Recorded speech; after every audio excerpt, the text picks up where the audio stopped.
So I'm a neuroscientist, and yes, the last speaker and just the story that Kyle told is a great segue to what I want to talk to you about. In a way, if you think about it from a very functional approach, motor is the main output of the brain. That is what the brain is for. So the brain carries memories and emotions and processes decisions, but in the end, they all come down to our brain tries to decide what to do next and what action to take. So motor, in many ways, is the thing that everything in the brain works towards. And there's kind of an anecdote joke among neuroscientists that suggests that it's so profound and so clear that some animals that actually stop moving digest their brain. So there's actually a few fish with that kind of function where they roam around when they're young and travel kind of around the ocean, and at some point they find a little nest to stay in, usually under some stone or rock under the water, and that's when they get there and kind of stationary, they start chewing their own brain, so their brain becomes their food. So that's basically the state where they're no longer going to move and no longer going to have any action. They don't even need the brain anymore, which is kind of like what happens to professors when they get tenure. You kind of get to a place and you start But the point of that is that, in a way, the motor functions are the essence of our brain. So with that in mind, I was going to tell you a little bit of what kind of is happening right now in neuroscience when it comes to motor activity, where it's heading, and why where it's heading is actually relevant to a lot of people here and to what I hope you're going to take out. So motor is, of course, a function in the brain. We know where it is. It's relatively external. So it's if you tap someone's brain, you easily hit the motor areas, which are kind of most accessible compared to the ones that are down below, which means that a lot of injuries damage first the motor areas. And that's why the first thing you lose in a lot of things, if you fall, concussion and so on, are some aspect of motor. So it's kind of like a very direct thing that happens a lot. And at the same time, it's something that we understand really well. We understand how the motor functions work, what connects to what, how to do things about it. So in many ways, it's a system that we understand well, that we can interact with and so on. But as you all know, and what was said before, it takes a lot to heal when there's a problem. And not only does it take a lot to heal because it requires connectivity that is hard to fix if there's a problem, it also is attached to a lot of hormones, right? The motor system isn't just about the neurons connecting, but also the right molecules in the brain. If you know about people who have Parkinson, many of them have the brain functioning relatively similar to how it was before they have the decrease, but they just miss a lot of like hormones in the brain. And that's the treatment for Parkinson in many ways is giving them dopamine and other treatments. So we actually don't just deal with the neurons, we also deal with if you want, the oil that kind of is around the system. And what we also know is that because we're not good in really being specific on what to fix, oftentimes when we treat motor things, we either damage something else or we change something. With Parkinson's patients, the classical treatment as of 20 years ago, it's not changed much, is to give them dopamine as a way to basically control the tremor, because this is what's missing or what's overacting. And what we know is that when you basically spray the brain with a lot of oil rather than target it, it's like putting gas on the car and hoping it's going to get to the right place. What happens is that yes, you fix the tremor, they have a lot less tremor, but many of the patients have all kinds of other outcomes that come from having too much dopamine. The classical story, anecdote, is that of patients who receive basically the kind of, I don't know, the typical drug that you get for motor Parkinson problems that gives you more dopamine, and those patients quickly after started exhibiting behaviors that were not aligned with who they were before. They started gambling more, taking more risks, and it became clear that having a lot more dopamine in the brain isn't just going to the motor areas and helping you with control, it also increases activity in parts of the brain that has to do with reward, and those people became basically addicts or a lot riskier, and this didn't really change much. All that changed in the last 10 years is that if you buy the same drug, it has on the label a statement that says, if this makes you want to gamble, call your doctor. So it doesn't really change a lot with respect to kind of what we know. We know what happens, we know how to monitor that, but because we have so many kind of levers to play with, we're kind of stuck with in a way, a system that we don't know how to work with. So what happened? So this is kind of how we got here and where we are. We're making progress, but I think that there's challenge. And the challenge oftentimes comes from the patient. And this is where I think the last speaker talk is relevant. If you are a candidate for one of the multiple clinical trials that have to do with fixing motor, you have to do the work. A lot of the work requires you doing repeated trials. And there are two classical cases of like the hallmark trials in neuroscience that started in Brown University by a group by this guy called John Donahue, where he took patients who basically lost all activity in all peripheral tetraplegic patients who basically lost motor control from the neck down. They're each known by name, those patients, because there's so few of them. And what this group does is basically takes those patients, they connect a neural implant to the motor cortex of their brain and devices that control their limbs, and essentially they think their thoughts that would activate the motor activity as they did before. Those thoughts are being read from the motor cortex, and we basically figure out what they were intending to do, and then the group essentially activates the muscles so they can make a person lift a cup of coffee like you've seen before by thinking the thoughts that would do it before. These patients, again, there are a handful of them, and each of them is kind of monitored. They have a paper on each patient, and you see the video of this patient, you can kind of track and trace their behavior. Those patients show great improvement, and the challenge that the group from Donahue's group is constantly repeating is that the patients get tired and frustrated when it doesn't work, because it takes a lot of effort.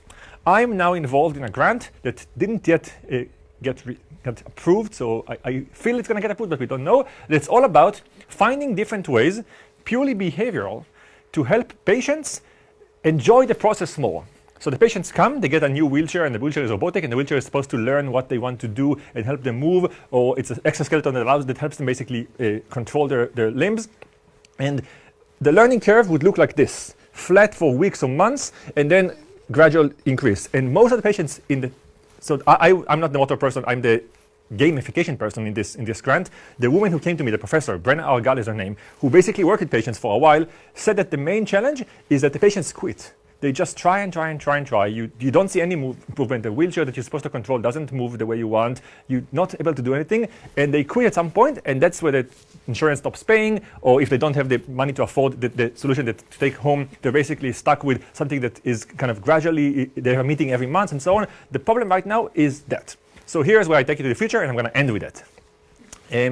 The same group that works on essentially teaching patients who lost full control, how to control their limbs by looking at the brain, are also working on science fiction solutions, which are basically giving the same ideas to everyone, right? So if you're a survivor of stroke or traumatic brain injury or anything that affected your motor function, you're kind of in a process by which we know what to do with you in a way. Look, we have a process, you might quit in the middle, you might not work, but we have a trajectory for you.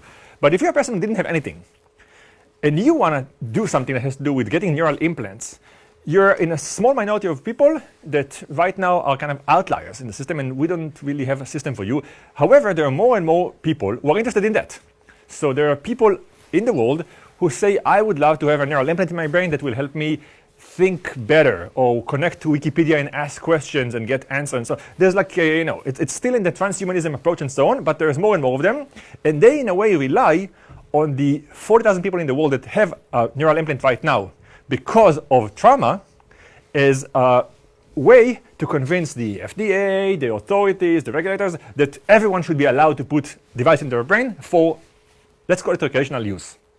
So right now, when I give talks about the future of neural implants, I basically say there are right now 40,000 people in the US that have neural implants for clinical purposes. They show us that it's not too hard to put a neural implant in the brain, that it doesn't cause any damage and so on. This is how we can convince people to let everyone else get it. Why is it important for you guys to have everyone else get it? Because if someone who doesn't have any problem gets a neural implant and then see how tedious the process of training is, so they have the implant and they want to learn how to communicate to Wikipedia for purely joyful reasons that they can navigate the map better, they will have to go through the long process of learning how to do it.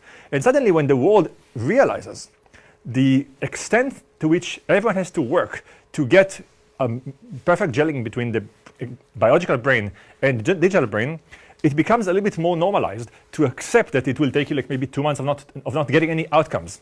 That might be some frustration from the training where you think that you're making progress and then it decays. And I think in many ways, the fact that the entire world now, not just people with trauma, are interested in some solutions means that all of us, those who have problems and those who don't, will together experience that. And then this will mean that a lot of companies will start coming up with better training programs. A lot of solutions will become that allow you to take the devices home and use it there. So there's any interest for all of you in essentially getting the world to accept it, because when the world, rather than a group of people, ideas solution, there's a little bit more economic incentives for companies to start doing this, to reduce the prices, for the FDA to approve things faster. All of those things are in a way in your interest. So I'll tell you kind of where I see it coming. The patients has to basically advocate for the people who are not patients to get something which in a way will make it such that everyone enjoys the same kind of benefits. So I'll tell you where we already see uses of that are relevant. One is right now, there's a group of academics, I bet that there's also a company that academic, that basically said, okay, patients who have all kinds of tremors or disorders of motor not only have those problems that affect their ability to move their body, but they also have emotional problems that come from that and interaction problem with their caregivers. A classical story that would give you a good idea is you're a patient with Parkinson, I'm your caregiver, your nurse, sitting with you at home because you can afford home care, and I spent the last half an hour making a really good soup for you, which I then give you, and as soon as you try to hold the cup, you spill it all and it falls apart. You, of course, are not at fault. This is not your choice, but it happens.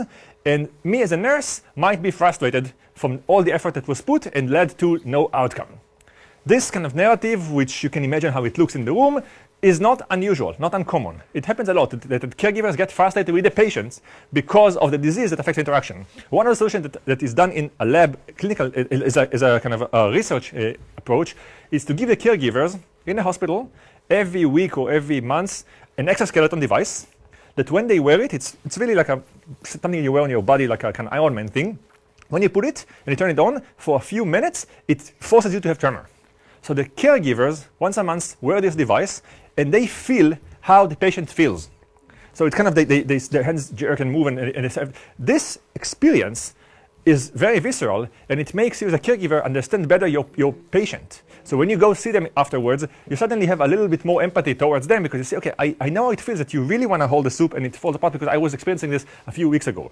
Just this experience of people without a problem having the experience of a person with a problem means that the interaction between them is better. So in a way, I feel that this community, whatever side of the equation is, could benefit from advocating for a global approach to that isn't just saying, okay, there's a problem, let's fix it, but also tell people who don't have the problem how it feels like, what they should do, how the solutions are beneficial for them, because if everyone gets it, I think it's going to help all of us in a way, help patients, but also everyone kind of gets a holistic solution that is economical, faster, cheaper, and essentially more investment in research in ways to help everyone. That was my message. Thank you.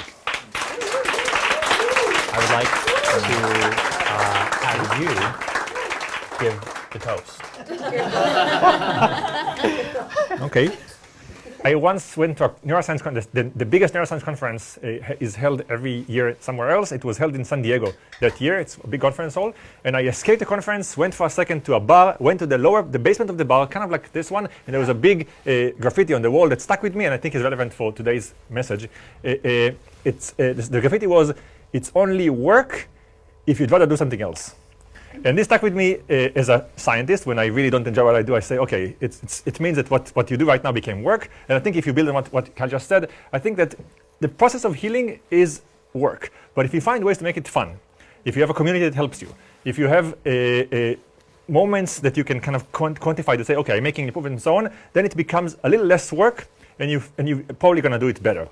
So I think this is a good example of a community. If everyone kind of works together and everyone here would somewhat need the help, I think this would be a way to take something that is probably not pleasant and make it a little bit less of work. So that the community, I think, is a good thing to toast for, and that would be my toast. The community that helps others. Good toast. So thank you.